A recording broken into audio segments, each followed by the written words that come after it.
Kinokompirma na ng Philippine National Police Criminal Investigation and Detection Group ang impormasyong may mga retiradong pulis at sundalo umano sa hanay ng sinasabing Angels of Death ni Apollo Kibuloy. Ayon kay Police Lieutenant Colonel Bernard Pagaduan, officer in charge ng CIDG Region 11, base ang impormasyon sa isang umano'y dating miyembro ng grupo na hawak na ngayon ng PNP. Bine-verify pa natin, lalo na kung meron sila talagang kinalaman, kasi based sa revelation naman niya, some of them may mga ginawang pagpatay, pero we will just still have to validate that information.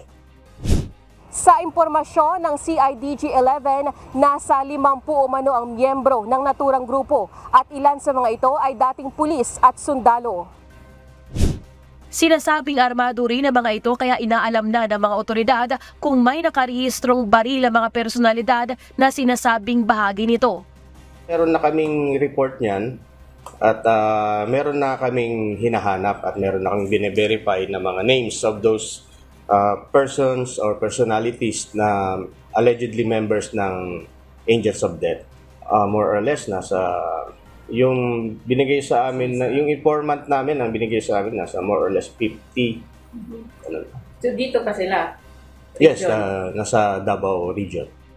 Una nang sinabi ng pambansang pulisya na iniimbestigahan nila ang aligasyong ginagamit umano ni Kibuloy na panakot ang Angels of Death upang wag magsumbong ang mga biktima ng pang-aabuso. Itinanggi naman ng kampo ni Kibuloy ang paratang tungkol sa private army at iginiit na mayroon lamang prayer warriors ang religious leader. Lalain Moreno, UNTV News and Rescue. Diyos ang aming sandigan, serbisyo publiko ang aming pinahahalagahan.